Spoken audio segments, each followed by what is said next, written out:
ETF index mutual funds నేర్చుకుని stock మార్కెట్లో రాణించాలనుకుంటున్నారా? వెంటనే ఈ నెంబర్కి కాల్ చేయండి. నమస్తే, welcome back to Suman TV. Texas లో ఉంటున్న ప్రతి భారతీయుని వెళ్ళగొడతాం. ఫ్లోరిడా రిపబ్లికన్ పార్టీ నాయకుడి వివాదం ఏంటి? మెడికల్ డిపోర్టేషన్, అమెరికాలో ఉంటున్నటువంటి ఎన్ఆర్ఐలకు కొత్త చిక్కు. మరి L1 వీసాతో వచ్చి H1B వీసాకి చేంజ్ అవ్వచ్చా? ఏ టెక్నాలజీతో అమెరికన్స్కి టాలెంట్ కొరత ఉందా? ఏ టెక్నాలజీతో అమెరికన్స్ కి టాలెంట్ కొరత ఉందా? H1B వీసా ఫీజు పెంచిన తగ్గని డిమాండ్, USA వర్సెస్ ఇండియన్స్. మరి వీటన్నిటిపైన ఒక క్లారిటీ ఇవ్వడానికి ఈరోజు మనతో పాటు ఉన్నారు special guest, founder and chairman of global Telangana association నుంచి విశ్వేశ్వర రెడ్డి గారు. నమస్తే సార్. నమస్కారం సార్, ట్రంప్ పెట్టే రూల్స్ ని ఇప్పుడు AI ఎక్స్పర్ట్స్ బ్రేక్ చేయొచ్చు అని అంటున్నారు. అంటే AI ఉంటే గనక H1B వీసా అనేది ఇప్పుడు ఈజీగా వచ్చేస్తుంది అనేది ఒక టాక్ అయితే వస్తుంది. ఒకసారి డీటెయిల్ గా మాట్లాడు. అందులో టెక్నికల్గా వైజ్ చూస్తే AI ఆర్టిఫిషియల్ ఇంటెలిజెన్స్. అదేంటంటే గ్లోబల్ కంటెంట్ను రిట్రీవ్ చేసి ఒక దగ్గర ఉన్నదాన్ని మనకు చూపిస్తుంది. సో దట్ మనకి ఈజీలీ అండర్స్టాండ్ చేసుకుంటాడు. అంటే వరల్డ్లో మన దైనందిక కార్యక్రమాల్లో ఏదున్న జీవితంలో కూడా ఎవరైనా NRIs కానీ ఇక్కడ ఉన్న వాళ్ళకి కానీ అందులో అది భాగం అయిపోయింది. సో అందుకోసం ఆ లైన్లోనే వెళ్తే బాగుంటుంది. ఎందుకంటే ఈ typical mind set of human beings ఎలా ఉంటుందంటే వ్యాలిడేషన్స్ ఎక్కువ ఉంటుంది. ఇంకా మోర్ ఇంకా పెరగడానికి ఆస్కారం ఉంటుంది. సో బట్ అదర్వైజ్ ఇప్పటికున్న అంటే ఇమీడియట్గా వచ్చిన ఇబ్బంది ఏం లేదు. But times is matter. ఒకసారి 1 year అయింది కూడా 1 month కంప్లీట్ చేయవచ్చు. అట్లా లైఫ్లో కొన్ని చేంజెస్. అట్లే ఇప్పుడు ట్రంప్ అడ్మినిస్ట్రేషన్ వచ్చాక ఆయన ఎగ్జిక్యూటివ్ ఆర్డర్స్ ఎక్కువ ఇస్తున్నాడు. కాంగ్రెస్ సెంటర్ నుంచి వచ్చేది చాలా టైం తక్కువ ఉంది, వాటికి ఎక్కువ అంటే ఫాస్ట్గా వెళ్ళట్లేదు మార్కెట్లో. సో వాటి అడ్రస్ ప్రకారమే చేస్తున్నాం. ఇప్పుడు చాలా బాగానే అంటే స్టేబుల్ అయిందని చెప్పొచ్చు. సో హోప్ఫుల్లీ ఇంకా మోర్ రావడానికి ఆస్కారం ఉంది. ఇంకా ఏ టెక్నాలజీలో సార్ అమెరికన్స్ కి టాలెంట్ కొరత ఉంది అని చెప్పేసి అని అంటున్నారు. ఇది ఎంతవరకు వాస్తవం అంటారు? Basically you're right. AI sector ఎలా ఉంది అంటే ఇట్స్ న్యూ సెక్టర్. అప్పుడు మేము వెళ్ళినప్పుడు Y2K ఎలా ఉందో అంటే ఇయర్ 2000లో అన్ని 00s వస్తే ఎట్లా అడ్రస్ చేయాలన్న దాని మీద ఎలా ఉందో ఇప్పుడు ఇది కూడా అంతే. AI కూడా ఒకప్పుడు ఏఐను కొందరు చాలా మంది బూచిగా చూపించేసి మన జాబ్లను లేకపోతారు, మనకు అంత ఇబ్బంది అవుతుంది అని దాని లేదు. AI వచ్చాక కూడా మనకు ఫ్యూచర్ బాగుంటుంది. AI వచ్చాక ఇంకా మనం ఒకప్పుడు ఎర్ర బస్సులలో తిరిగేటోళ్ళం, తర్వాత ఇవాళ ఎయిర్ బస్సులలో తిరుగుతున్నాం. సో అది మెకానికల్ సెక్టరే కదా. ఒకప్పుడు ఎట్లుండేది, చాలా ఇబ్బంది ఉంటుంది. ఇవాళ చాలా బిజినెస్ క్లాస్ లెవెల్లో అక్కడ లోపల బిజినెస్ స్వీట్స్ కానివ్వండి, ఫస్ట్ క్లాస్ స్వీట్స్ కానీ చాలా బాగుంటాయి. సో ఆ లైన్లో చూస్తే తప్పకుండా AI ఆపర్చునిటీస్ ఉన్నాయి. అదేవిధంగా AI ద్వారా టెక్నాలజీ ఆపర్చునిటీస్ ఉన్నాయి. ప్రతి సెక్టర్ కూడా AI లింకేజ్ అవుతుంది. దాని లింక్ AI ఆపరేటబుల్ పీపుల్ కూడా కావాలి కదా. ఊరికే AIకే మొత్తం చెప్పలేం కదా. ఆపరేటబుల్ పీపుల్ కావాలంటే వాళ్ళు నైస్ అంటే అడ్రస్ చేయగలిగితే ఇంకా బెస్ట్. ఏది టెక్ కంపెనీస్ ఉన్నాయా సార్ ఇప్పుడు AI వల్ల వారీగా కూడా వాళ్ళు ఇన్వెస్ట్మెంట్ పెడుతున్నారు అని కూడా అంటున్నారు. అది sir yes, that is also happening now because of the వాళ్ళ ఫైనాన్షియల్ క్యాపబిలిటీస్ కానీ కెపాసిటీ బేస్డ్ మీద కొన్ని AI కంపెనీలు కూడా పెడుతున్నారు. ఇక్కడ హైదరాబాద్లో కూడా చాలా కంపెనీస్ ఓపెన్ చేశారు.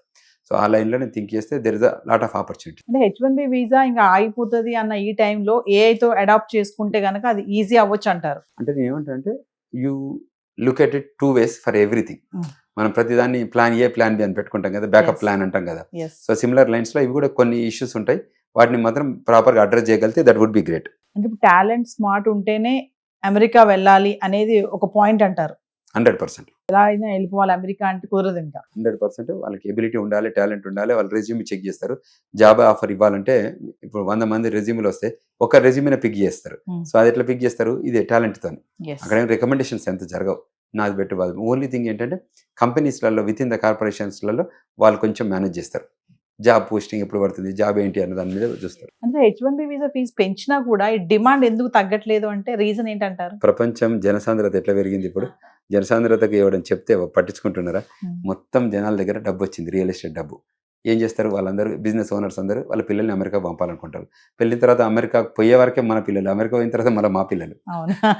సో అంచేత వాళ్ళ ఐడియాలజీ వేరే ఉంటుంది. పేరెంట్స్ అన్ని షేర్ చేయరు. ఏదో పేరెంట్స్కి ఏది వినసొంపుకుండి హ్యాపీగా ఉంటారు అనుకుంటే అదే చెప్పమని చెప్తా. వాళ్ళకి బాధ చెప్తే ఏమవుతుంది, వాళ్ళు వేరే కంట్రీలో ఉన్నారు కాబట్టి చాలా ఫీల్ అవుతారు. పేరెంట్స్ అక్కడ ఉండి అబ్బాయి కానీ అమ్మాయి కానీ ఇక్కడ ఉంటే ఏదైనా చిన్న ప్రాబ్లం వచ్చినా కూడా పేరెంట్స్ తలడి వెళ్ళిపోతారు. సో అది జరగకుండా ఆపర్చునిటీస్ ఏదన్నా కూడా మనం బోర్డులో కొంతమందిని ఇస్తాం, స్టాండింగ్ కమిటీ కొంతమంది ఇస్తాం, రీజనల్ కోఆర్డినేటర్, రీజనల్ ప్రెసిడెంట్లను కూడా కొంతమందిని పెడతాం. సో అట్లా ఇట్ విల్ బి టిపికల్ సెట్గా తప్ప పెద్ద కన్సర్న్స్ ఏం లేవు.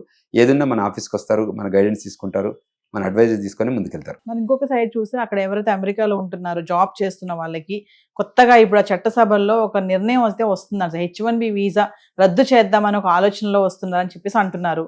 ఇది ఎంతవరకు నిజమంటారు? అంటే తప్పు లేదు, వాళ్ళకి ఆలోచన ఉండడంలో, ఆలోచన రావడానికి ఉంటుంది. ట్రంప్ మీకు అహ్మదాబాద్లో ఉన్నప్పుడు, అక్కడ ఏదైతే గాంధీనగర్లో ఉన్నప్పుడు వీసా ఇవ్వలేదు, ఆయనకి రిజెక్ట్ చేశారు యుఎస్ కాన్సులేట్కి వెళ్తే. అంతకంటే ముందు అయితే సంచి కట్టుకునే తిరిగిండు మోడీ అమెరికా మొత్తం. అప్పుడు మన కిషన్ రెడ్డి గారు, ఆయన తర్వాత పొంగులేటి వాళ్ళ ఇప్పుడు సిపిఐ లీడర్, వాళ్ళందరూ కూడా వచ్చారు ఒక టీమ్గా. ఇప్పుడు కే నారాయణ ఉన్నారు కదా అప్పుడు, ఆయన సిపిఐ నారాయణ కూడా అట్లే ఇష్యూస్ బేస్డ్ మీద వచ్చి అక్కడ ఎగ్గు గురించి ఏదో మాట్లాడితే ఆగస్టు 2వ తారీఖు నాడు వైరల్ అయిపోయింది అది. సో అటువంటి కొన్ని సంఘటనలు అక్కడక్కడ జరుగుతుంటాయి, దాన్ని చాలా సీరియస్గా తీసుకోవాల్సిన అవసరం లేదు. ఒకవేళ H1B వీసా రద్దు అయితే కనుక సార్, మరి మన వాళ్ళ పరిస్థితి ఏంటంటారు ఒకవేళ రద్దు అవుతే? అంటే 2 టైప్స్ ఆఫ్ మనం దాన్ని చూడాల్సింది.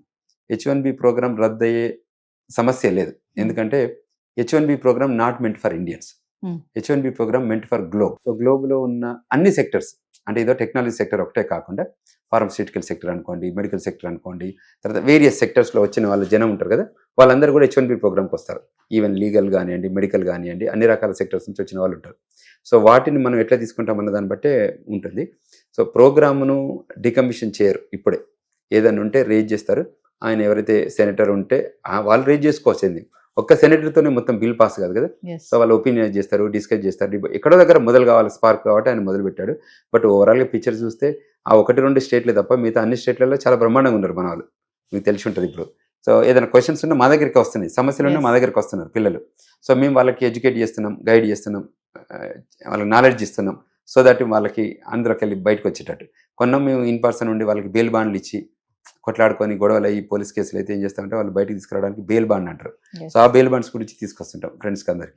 H1B వీసాతో ఉన్న వాళ్ళు ఎక్కువ శాతం మన వాళ్ళే ఉన్నారు అనే ఒక టాక్ అయితే ఉంది కదా సార్, భారతీయులు ఎక్కువ మంది ఉన్నారు అని.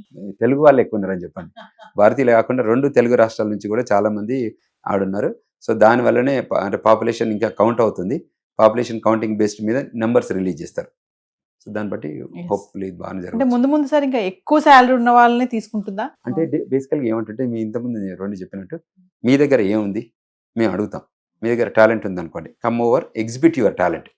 నచ్చింది అనుకోరు, ఇప్పుడు ఎగ్జాంపుల్ చెప్తుంటాం కదా, మనం డ్రైవర్లో పెట్టుకుంటాం 4 వారానికి వారం పెట్టాం, 1 year ప్రోగ్రామ్ కోసం టెస్ట్ చేస్తాం. 4 వారాలలో మనం ఒకరిని పిక్ చేసుకుంటాం, ఒకరిని ఆయన వదులుకుంటాం. అసలే ఇప్పుడు అందులో ఉన్న 4th person అసలే ఉంచుకోము, 1st person వదులుకోము. You get my point. 4th person మీ దగ్గర లిస్ట్ వచ్చింది, మీరు ఇంటర్వ్యూ చేశారు, 4th person ఏం పెర్ఫామ్ చేయలేదు, ఆయన 100% వదిలించుకోవాలని చూస్తారు. 1st person ఉంచుకోవాలని ట్రై చేస్తారు. సో మనం ఫోకస్ అయ్యి 1st person. అమెరికా ఏమంటుందంటే, మాకు ఓన్లీ టాలెంటెడ్ పీపుల్ మా దేశానికి రండి, లేదు పర్లేదు మా దగ్గర టాలెంట్ లేదు, ట్రెజర్ తీసుకురండి, మా దేశంలో ఇన్వెస్ట్ చేయండి, మా దేశంలో 10 ఎంప్లాయ్మెంట్ క్రియేట్ చేయండి, EB-5 గ్రీన్ కార్డ్ తీసుకొని వెళ్ళండి. ఓపెన్, చాలా open, blunt. The US immigration laws కూడా చాలా క్లియర్గా ఉంటుంది. కొత్తగా నేర్చుకోవాలనుకున్న వాళ్ళు కూడా మేము గైడ్ చేస్తుంటాం, ఇంటర్న్షిప్స్ ఇస్తుంటాం. So that they can also become an attorneys. ఎందుకంటే ఈ పెద్ద ప్రపంచంలో ప్రతి ఒక్కరు బతకాలి, అందరూ బాగుండాలి, అందులో మనం ఉండాలని కోరుకునే ఆలోచన ఉంటుంది కదా. సో అందువల్ల ఈ ఎంప్లాయ్మెంట్ ఆపర్చునిటీస్ కూడా చాలా బాగున్నాయి, అవి కూడా మేము షేర్ చేస్తాం. సో ఎవరైతే మనతో కలిసి పనిచేసారో, మనతో నాన్ ప్రాఫిట్ వర్క్ చేస్తారో, తర్వాత కూడా వాళ్ళు ఫోకస్ చేస్తారు. ఎందుకంటే మనం వాళ్ళకి హెల్ప్ చేస్తాం కాబట్టి వాళ్ళు ఇంకో 10 మందికి హెల్ప్ చేయమని చెప్తున్నాం. మేమేం we don't expect any money and any resourcefulness. We have our own things కాబట్టి ఆ లైన్లోనే వర్క్ చేస్తాం. Thank you very much.